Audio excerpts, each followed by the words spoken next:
Why did the cheetah go to Zimbabwe? It wanted to experience some zebra love. Did you hear about the musician who visited Zimbabwe? He said the beats there were unzimmable. Did you ask ChatGPT to write you jokes about Zimbabwe? Yeah, what did the lion say to the safari guide in Zimbabwe? I'm impressed by your knowledge of the jungle. They're really bad. These are terrible. Are so bad. I don't get some of them. Me the neither. last one I sort of got because it was like impressed, but it was Zim. How did the Zimbabwean farmer feel when he won the lottery? He was simply ecstatic. You can't just put Zim in front of it's so simplistic, Tristan. These jokes. Yeah. This is a I'm podcast. sorry. This is a podcast. This was a podcast. This is the last episode of this podcast because I have been shamed out of existence. This is a podcast called It's Probably Not Aliens. We're just gonna get into it. We're operating on a different wavelength today than we normally do. I'm less caffeinated than usual. That's what it is. Yeah. But I'm more caffeinated than usual. So it's gonna be a wild ride. My name is Scott Nicewonder. I'm the person of this podcast that knows nothing, but I do know that those AI-generated jokes are not good. That's the only thing I know. And Zimbabwe. Oh my God.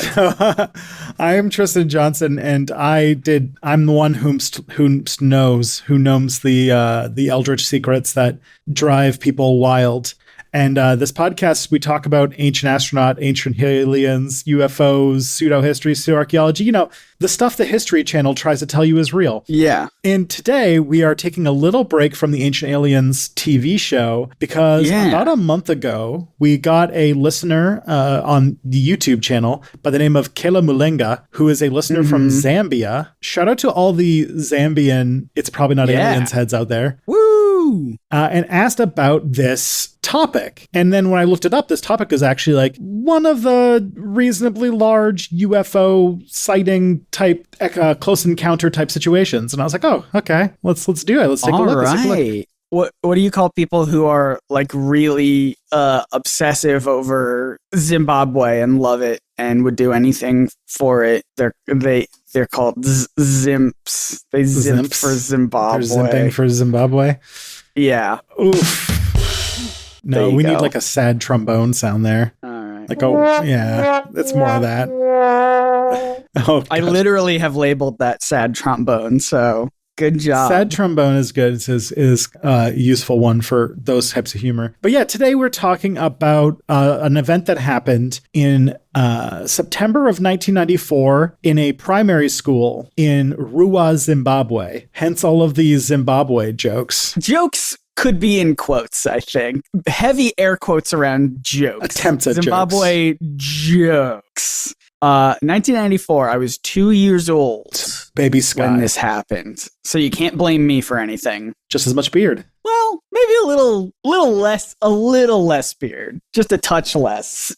Definitely same amount of hair. That's true. I forgot that beards weren't in style back in the 90s. No, I was a clean-shaven baby. Yeah. It was growing too fast. They were like, come on, man, you look ridiculous. I did have a mustache, though, when I was a baby. That was the mustaches were a 90s thing. Yeah, right? They were still in style, probably. Maybe. I don't know. I feel like goatees were like a 90s thing. The thing is, like, it's wild because I remember, like, this is like one of those things where like a major fashion change happened during my lifetime and I like watched it happen live. Where like when I was a kid, there's a bunch of things, but like when I was a kid, I remember hearing like, oh, like if you want to be taken seriously in a professional or work setting, you have to be clean shaven every day because, you have to look like you're not scruffy. And then two, make sure that if you get a tattoo, never put it anywhere where you can see, because the second a boss sees your tattoo, they will instantly, spontaneously combust on the spot, and you will never, ever see office ever again. You'll never be able to thank God that it's Friday ever. Well, that was the problem, is they did a casual Friday, and it was too casual. People got tattoos. It's just been like, casual Friday that never ends. For Friday. But now, like, now that I am approaching my mid-30s, I'm like, oh, I've noticed over time the sort of fashion's changed in all sorts of different ways since, like, the late 80s when I was born. But one of the things that's like really stuck is like beards are okay now. Beards are all right. A well taken care of beard is now like the sign of being like a well taken care of guy. And I think so. Mustaches are back. I like a good mustache. I can't grow just a mustache. Yeah. I need the full beard because my mustache is just sort of like, But, I like seeing people with mustaches. They look nice. There's a YouTuber named Noah Sampson who I like a lot. Oh my And God. we're like buddies. And he looks like he's a member of Motorhead because not only does he have a mustache, but he has like a mullet. And I'm like, I don't know where that.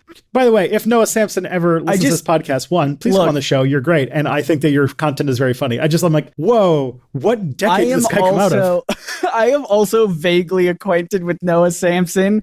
And I just want to say, like, I can't think of a hunkier, hotter YouTuber right now than Noah Sampson. Like, he makes it work. What a good looking guy. He's definitely discovered a new thing that works, and I like it. But it does make me think like, oh, he's like in Motorhead or something. That's cool. Yeah. Anyway, this is not about Noah Sampson. This is the Noah Sampson cast. This is the Sampson cast now. This is the all Noah Sampson all the time podcast where we talk about Noah Sampson's mustache and hair stylings. Yeah, this is Noah Sampson mustache watch. We are just going to focus on still this. There and it's still good. It's still there, still great. Wouldn't change a thing. But to talk about what happened, let's do the claim. The claim. Millions of people around the world believe. That never gets old. Millions of people around the world believe that in Zimbabwe, at the Ariel Primary School on September 16th, a UFO sighting occurred. Ooh. See? I got the sound effects. We just opened up a locked door in Zelda. Ooh. A bunch of children witnessed a UFO land in their playground and saw two beings with large eyes emerge. And this is one of the best documented UFO cases in close encounters of the third kind ever, because according to a actual psychiatrist and an actual journalist who went and did research there, they have testimonies from 62 witnesses. Whoa. With surprisingly good accounts, like, consistent accounts. All right. And one of those experts was a psychiatrist from Harvard. Oh, so he means business. Yeah. So Harvard psychiatrist went and talked to these kids along with a journalist by the name of Cynthia Hind. And between them, they interviewed 62 school children who all claim that they saw the exact same thing. Yeah. You let me know when it gets annoying. We are deep in the having fun with the soundboard part of a podcast life cycle. Don't worry. Like I said, it has a moment where it gets too far and then it goes away. But yeah, the witnesses say that they saw, like, pilots and air traffic controllers reported seeing the object and said it didn't look like an aircraft or a meteor. And the children at the school described a ship that came out, and then figures who emerged from the craft described as little black men. And they said that the aircraft made no sounds and had strange movements. Okay. And that the drawings done by the children show that there's a lot of consistent details, including a dome-shaped disc on 3 legs and the figures having large oval-shaped eyes. Some children mentioned that they even received a message from the aliens telling them that they need to protect the environment. And that was the main message they had for these school children, is that we are not taking care of the planet, which, like, honestly, true. Honestly, rad. Yeah, so that's cool of those aliens. The aliens showed up. They didn't give us the free energy device, but they did say, hey, stop doing that pollution, bruh, and then left. And maybe they stopped and they're like, you should stop doing pollution. They're like, okay, well, can you give us, like, the schematics to this, like, magic reactor that lets you travel faster than light? Because if you have the infinite energy to accelerate that fast, we could probably use that here. And then they were like, bye, and then they disappeared. Figure it out yourselves. Pull yourself up from your bootstraps. Bye-bye. Oh, no. Not only are aliens invading, but they're libertarians. That's going to be the worst. Aliens are going the worst kind of alien. There's my solution to the Fermi paradox. Aliens do exist, but they're all libertarians, and they would think that making first contact with us would be a handout. And so we need to pull ourselves up by our bootstraps. But then when we go into space, like, in the Galactic Senate, the biggest issues are, like, whether or not you can drink raw milk and what the, like, age of marriage should be.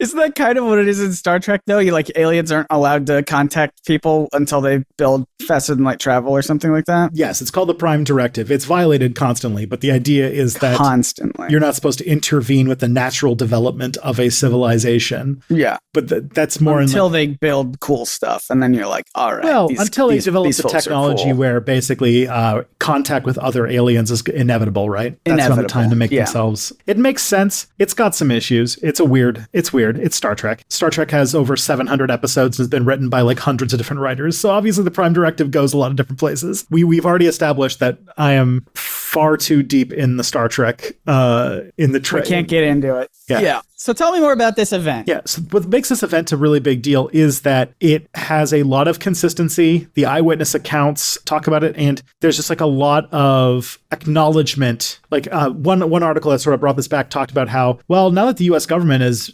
taking UFOs more seriously with the UAP stuff, now we should return to this UFO sighting and take it more seriously. Is this the best documented case where we have dozens of eyewitnesses who saw an actual alien emerge from a ship and say, hey, stop polluting? Yeah, because this happened, near almost 30 years ago now? God, I hate that.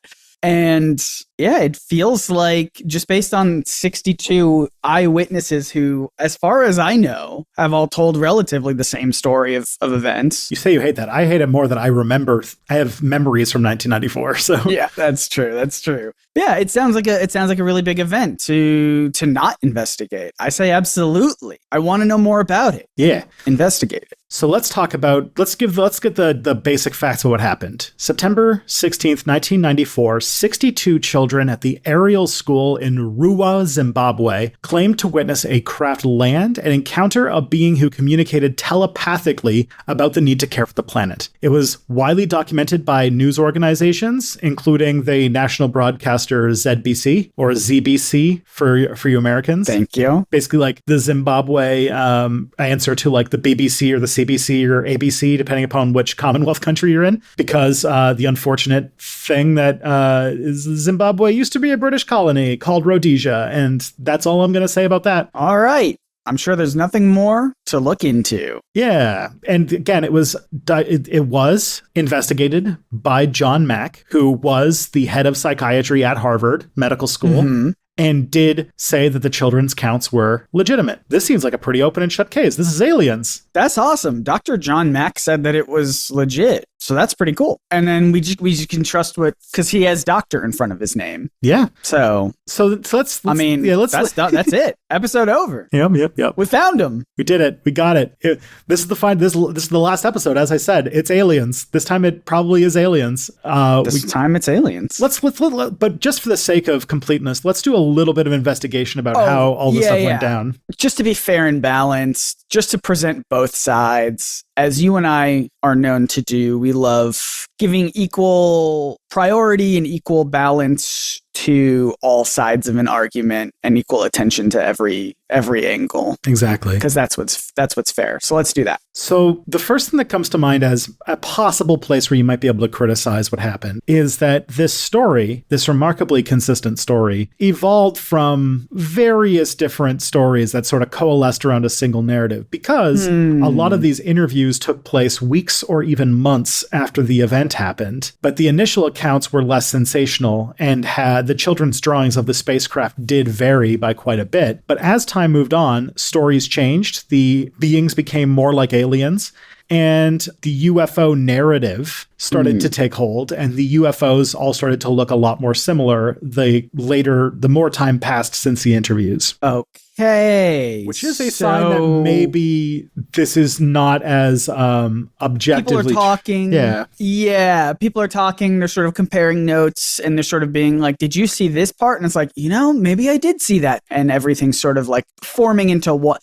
disparate stories sort of forming into one narrative, it seems. Yeah, there's three major things that I can talk about that sort of pick apart at what happened here. The first is that the interview methodology shows a lot of question marks. The second is that the claim is that they knew about all this UFO stuff, but they were in rural Zimbabwe. They would not have been able to, they couldn't possibly have known about science fiction and UFO sightings and that kind of thing. And the third claim and also a little bit of talking about who this John Mack guy is. But let's start with the interview methodology. Yes, please. This research was very fun because I had to read a very long article in French, which I can kind of speak and I can kind of read, but not great. But I did my best. Not great. All right. But, better than me. But I was reading the work of a French skeptic by the name of Gilles Fernandez, who did a investigation and found that the interview methodology has a bit to be desired. Tell me about that. So the proper way, if you're going to interview, especially children, about the event, you need to do things a certain way. Specifically, you need to ask a lot of open-ended questions. You need to interview the students one by one. And also, you want to work very hard to create an environment in which you do not establish yourself as an authority over them, or that you are looking for any particular answer, because kids are very likely, especially in a school setting, to want to please and, I get you. So, like, for example, you wouldn't want to say, like, did you see aliens? Because kids might want to say yes to you because if they think you're an authority figure, they might want to be like, yeah, I saw aliens. Okay, did you see that the spaceship was blue? They're like, I saw the blue spaceship. Like, when you ask like leading questions like that, especially if it's like yes or no, and especially if it's little like kids. Yes. And especially if it's little kids. Like, this is a primary school. We're not talking about even like a high school. These are like, probably like people between the ages of like 6 and 12, Absolutely. Yeah, that makes sense. The other thing, too, is that when you're doing eyewitness account research, you also need to interview them as soon after the event as possible. So all of these things come up immediately. Yeah. So the first red flag in Fernandez's study showed that they did collective interviews. So that meant that they did interviews where multiple children at once, which you can already see would mean that you not only had multiple kids in the room, but you also had the ability for students to build off of each other's details in order to seem more consistent. They're influencing each other. They are... Yeah, it would feel like it would probably be a thing where if one person says something, I don't know if other people in the group would want to publicly, like in that same group, want to like discredit them. They would exactly what you were saying. They would probably want to build off of each other and be like, yeah, that happened. And also it's like an improv game. It's a yes and sort of situation. There's also a lot of social psychological research that shows that if you even take an adult and put them in a room and you take an adult, put them in a room with 3 other people who are actors, and you get them to answer trivia questions. If all 3 confidently give the wrong answer, the 4th person is more likely, even if they know the answer is wrong, to sort of change their answer and vote in the affirmative along with the group. I have experienced that firsthand, not in that sort of thing, but like, not like I wasn't surrounded by actors, but like, you had a guy who once said that what's his name? Yeah, I once was on a podcast with someone who said that Cronenberg directed The Thing, and he said it so confidently that I was like, yeah, I agree. You're probably right about that. But you have another personal story. Oh yeah, I was doing like a fun little test on a vlog of just like if we can taste the difference between like tea that's been microwaved versus tea that's been like properly brewed in a kettle. And like I genuinely could taste the difference. And I even said so on the vlog because we did it next to each other. And the person next to me was like, I think this is, this one's the microwave, this one's the regular one. And I was like, I think you're messing with me, but I'll go with you on it. I think it's the other way around. But so it's just like, you can be influenced by anybody who. Yeah. And in a tight enough situation, you could even convince yourself that you are wrong and they are right. It's part of the fact that we're social animals and that we have parts of our brains that are designed so that if we have disagreements, we can suppress our disagreements in order to go with the flow, because otherwise we wouldn't be a very good social species. It's probably one of our most self-destructive habits because it's the reason that we lead to things like authoritarian and mass hysterias and, sort of moral panics and all those kinds of things. So it's part of our thing. And that, it makes us harmonize, but it also makes us believe and do things that we probably wouldn't want to do. The other thing, too, that happened is that these interviews did happen months after the event, which meant that they did have time to talk to each other about what happened and sort of build different stories in their head, which, this actually goes into my PhD research, which is that in some ways, when a large event happens, they start off as personal, independent, individual narratives. And then over time, the details and sort of the meaning that we take away from it start to congeal as they mix with all of the other social realities surrounding that narrative. And over time, what starts off as something that we experienced firsthand turns into sort of a collective story that we then see. And eventually that becomes like history.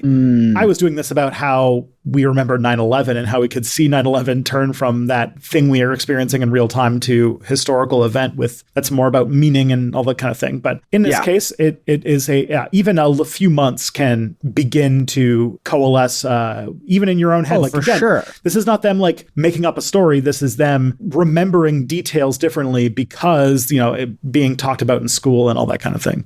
Yeah. The other thing too is that in the interview, you find that Hind, the journalist who was there, she actually interrupted students a lot during the interviews and didn't allow for free narratives, which resulted possibly in some compiled stories. Again, breaking a lot of the rules about how you interview children. You need to use open-ended questions and minimize biases. So closed and multiple choice questions should be avoided when you're doing this kind of research. Makes sense. And furthermore, John Mack's interview methodology was also criticized in this article because it potentially encouraged children to imagine or provide a desired answer. It might have led to children creating narratives matching his own beliefs and concerns.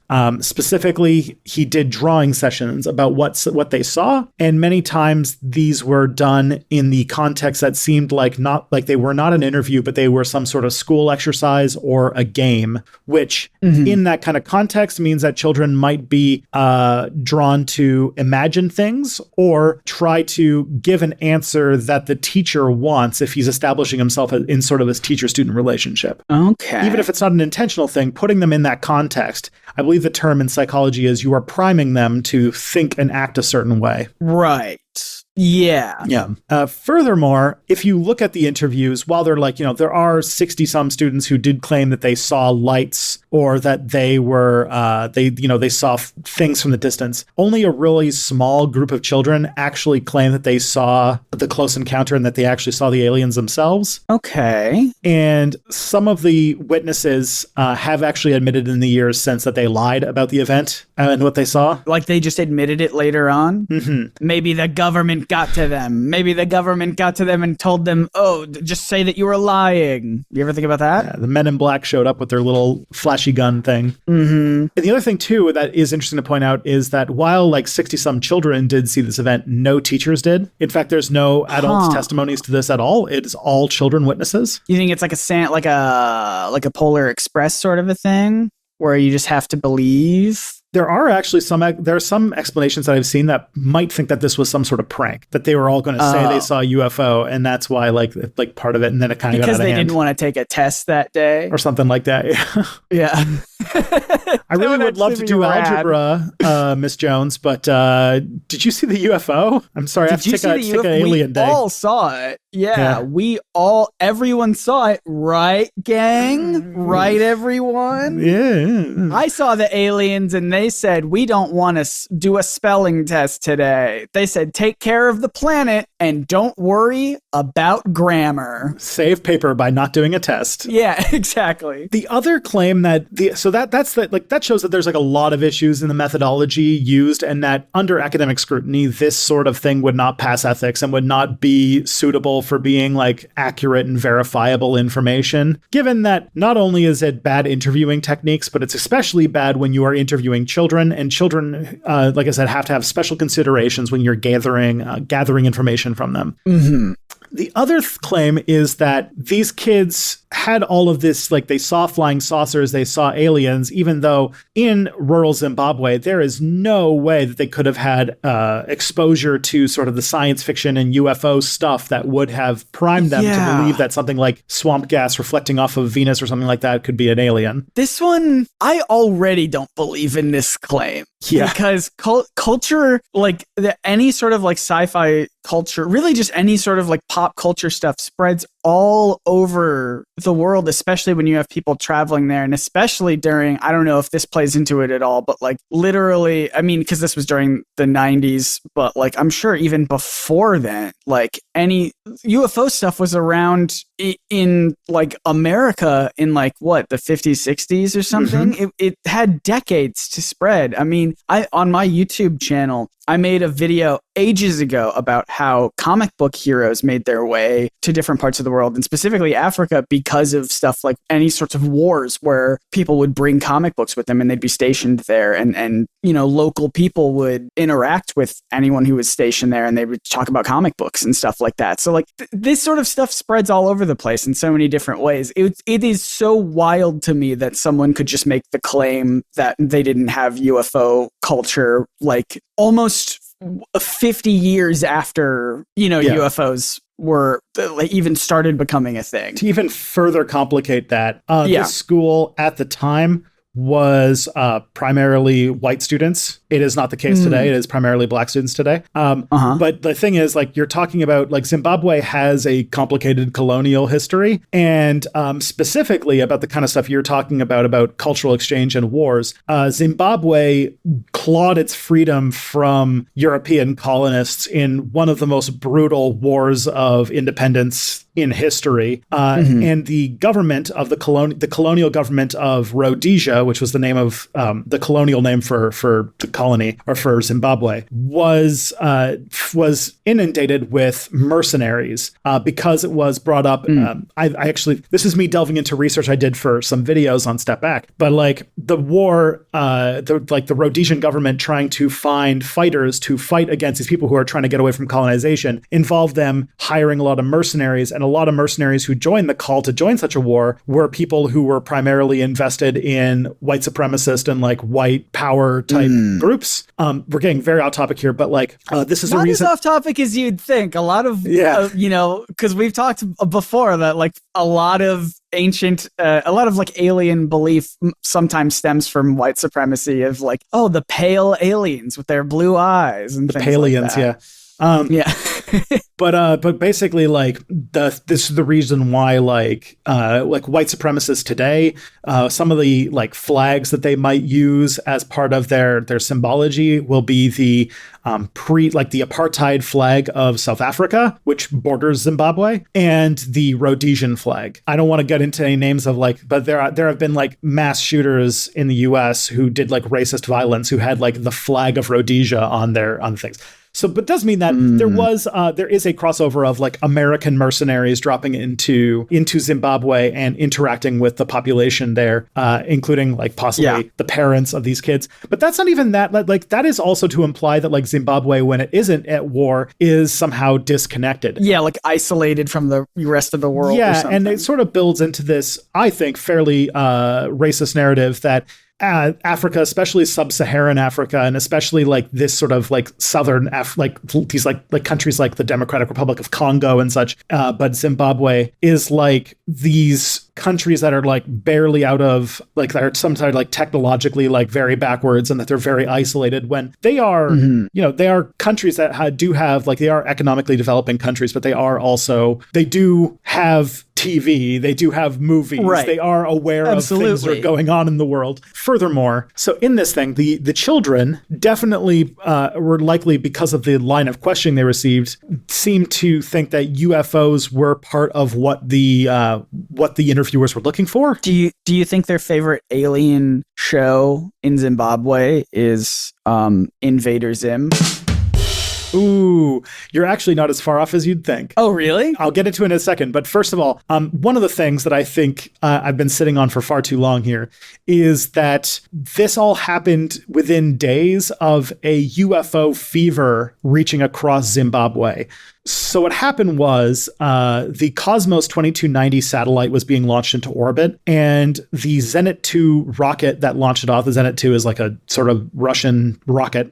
As it burned up on re-entry, it left this like streak of fire across the sky in southern Africa, including Zimbabwe. Boom. And because the Russians or whoever launched these satellites didn't really tell the people of southern Africa that this was like a rocket, a lot of different communities interpreted this as UFO sightings. And so this was being talked about on the news. This was being talked about on the ZBC. And so this was a thing that was in the air at the time when these kids then saw the UFO. It was literally in the air. Yeah. And furthermore, when looking at the children's drawings, there is a resemblance to a flying saucer on a TV show called The Invaders that was a popular children's show in Zimbabwe at the time of the event. Wild. All of these, you have these exact, like, direct correlations. These, like, how could they know about UFOs? All they have is a very popular TV series that children watch called The Invaders. Yeah. And everyone was talking about UFOs on the radio because... and everyone was talking about UFOs. How would they have known about it? Yeah. Furthermore, let's talk a little bit about these interviewers. John Mack is a Harvard psychiatrist, yes. And interviewed their claims. Dr. John Mack. Yeah, Dr. John Mack. Put some respect on that name. Here's some two interesting facts about John Mack. One, Dr. John Mack. Dr. John Mack. The people at Harvard described him as being extremely brilliant as a psychiatrist if it weren't for all the UFO stuff. Oh, okay. He had a bit of like a...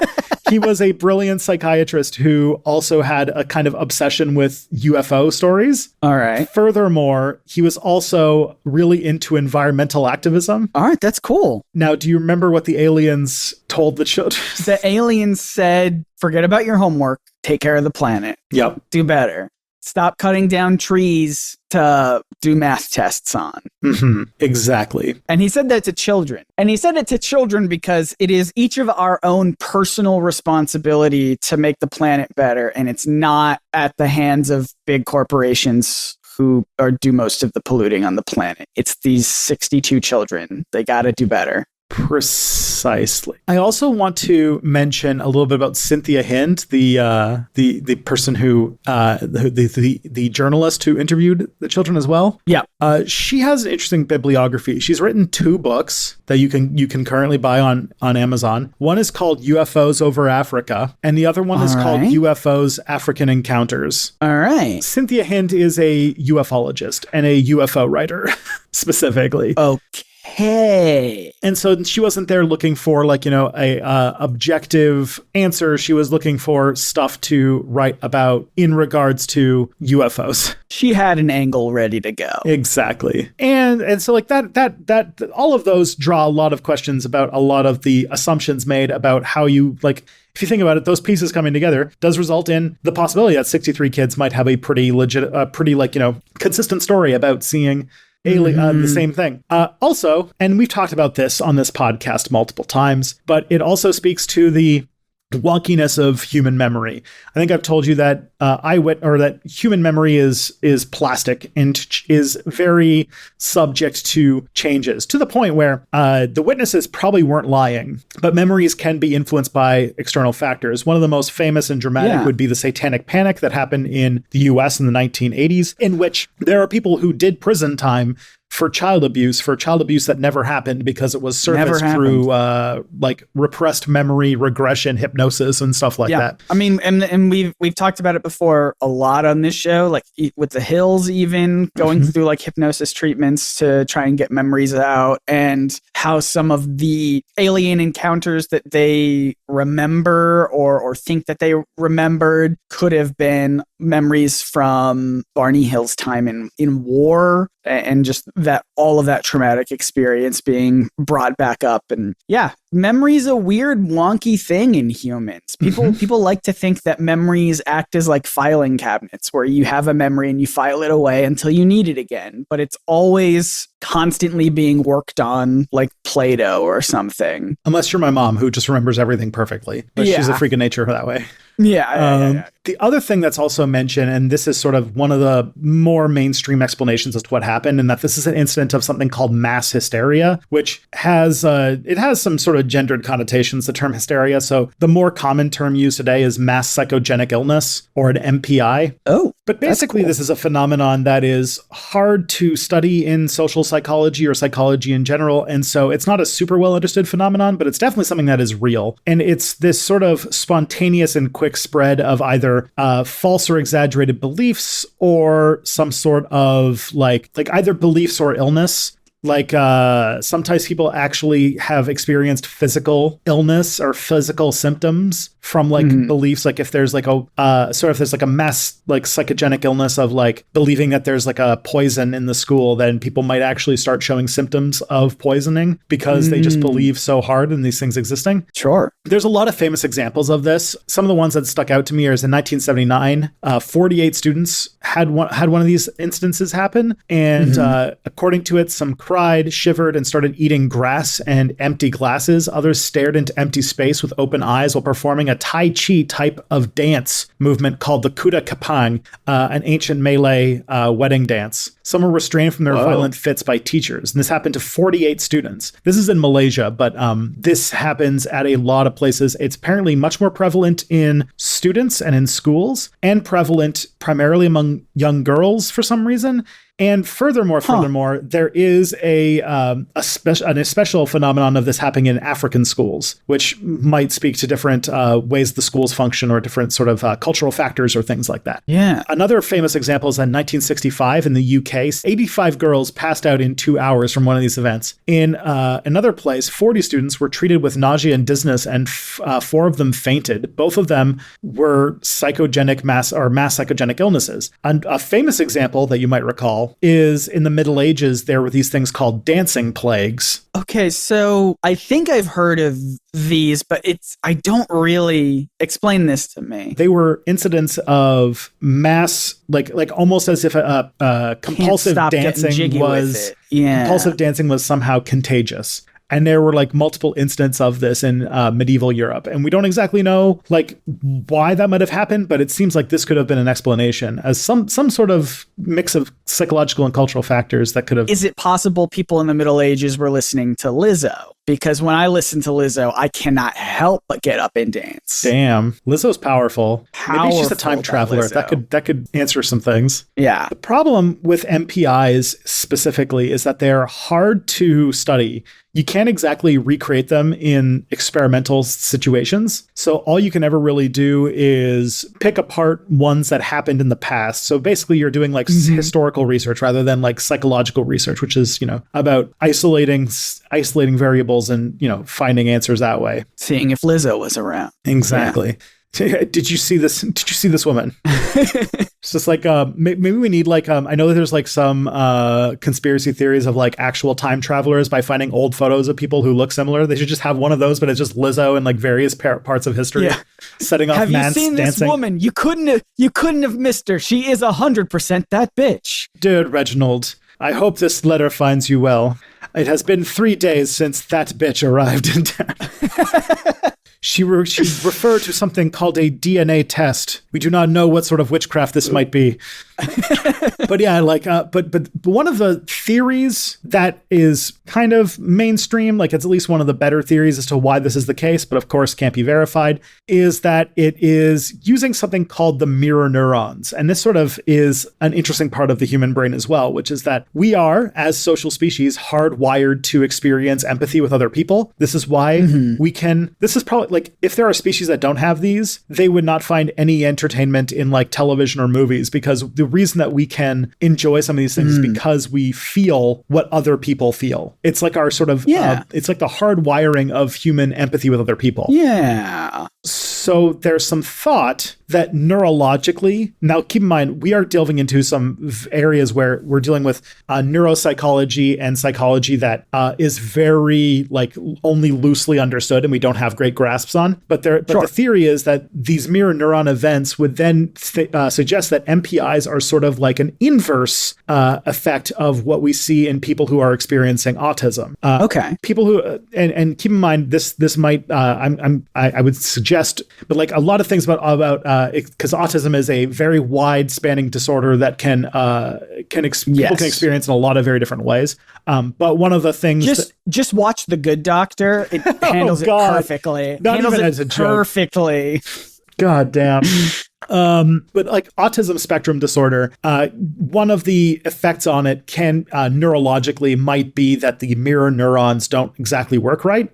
And so your ability to sort of intuitively feel how other people are feeling doesn't really work right. And that might be one of the sort of multitude things that is sort of working funky to make, again, our knowledge of the brain is so loosey-goosey that we really don't have a solid answer. But this is one of the possible ways that autism works. And I would even argue that saying it doesn't work right is maybe even a misnomer. I mean, it doesn't work how typically someone's might work. Sure. It doesn't mean it's wrong. Yeah. But this might be the mirror of that. And if there is an overactive mirror neuronal response, it might lead to things like mass psychogenic illness. But again, I'm not keep that with a fucking like dump truck full of salt, because that is somebody who is not a psychologist and also somebody who is not an expert on any of these subjects. I'm just reading off of what I have heard other people say. And again, even from what I researched, I did not see people being super competent about this answer because they can't experimentally study MPIs. So this is just like, could be, but like experts saying that. So it's at least got a bit of oomph to it. It almost feels like, have you seen Midsommar? No, I probably will someday, but I watched Hereditary and it traumatized me because I haven't talked about this on this podcast before. I think that when it comes to like this mirror neuron thing, I am overtuned because I can't handle horror movies very well. Me either. And here's the thing, maybe somebody on the internet can give me an answer here, but the same feeling that makes me not really like horror movies is also the reason that I can't really stand watching The Office. Oh, because you just get too cringed? You get too cringed out? The same feeling hits me that I feel when I watch horror movies, and I feel really uncomfortable and I can't watch it. And I don't know what it is, but... See, I can watch cringy comedies if they're scripted. I can't do... If it's like a live, like a real, like man on the street sort of a thing, and it's really cringy, like I can't deal with that. That is like, I can't... Normally I'm like so on that, except the fact that the completely violating all of this is that I fucking love Nathan Fielder's comedy. That's His shit's hilarious.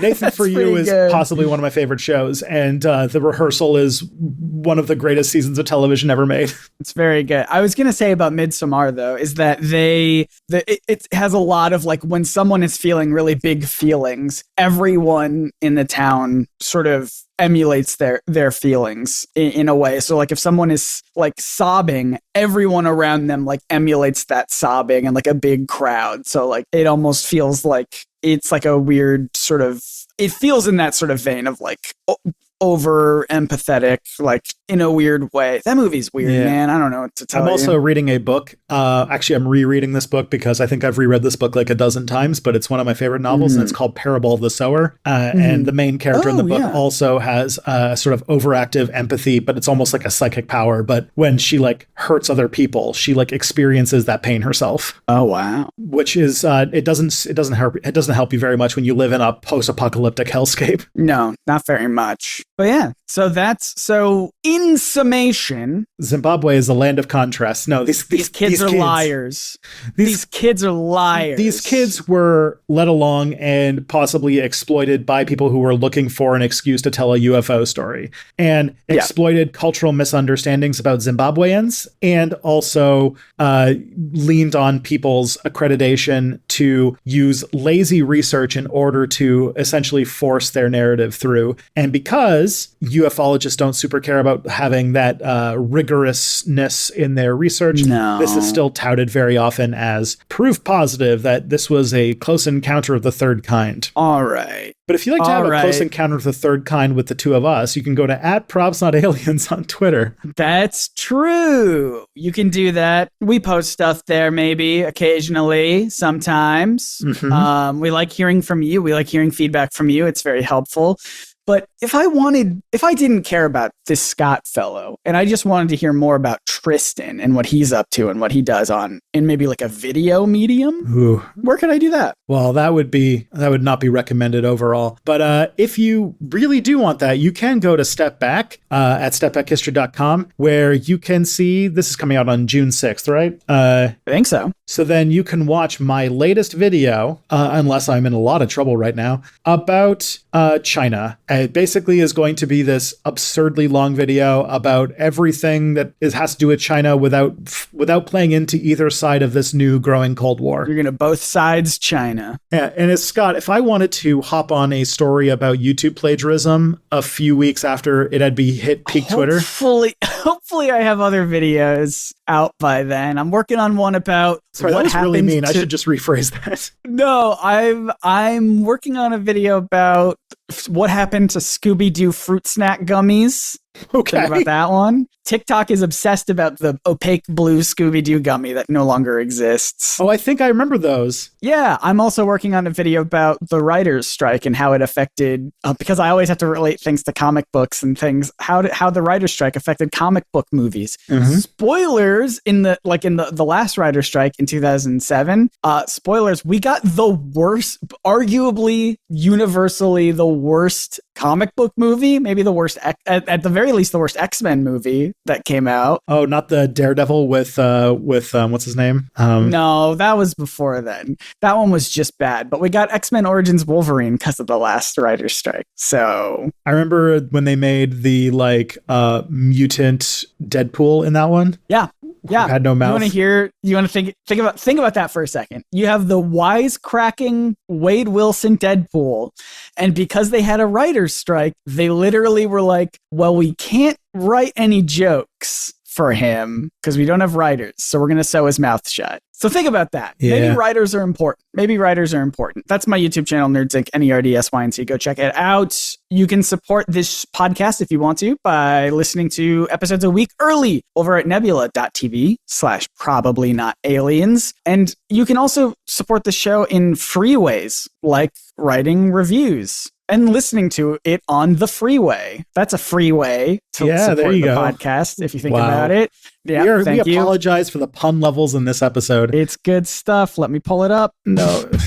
There it is. Okay. But yeah, write reviews. It really helps out the show and tell your friends about it. That's how this show grows. And the best place to send your friends is a very simple link, probsnotaliens.com. Mm-hmm. I will have a poll up by now about if we're going to Detroit or Chicago for our live event or live meetup. We've had people vote for Chicago so far, so I talked about it with the family, and I think we're going to try and roll it into our holiday trip to Kelly's hometown, which is around Chicago. So we might forego a poll and just do Chicago, but we'll see how it goes. Democracy must prevail. If you want to meet us live later in November this year. Yeah. That's it. Until next time, my name is Scott Nicewander. I'm Tristan Johnson, and the truth is out there.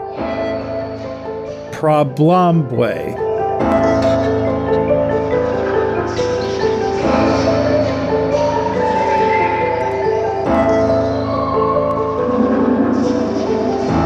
Good jokes. Good jokes this episode. Very Big funny. fan of the jokes.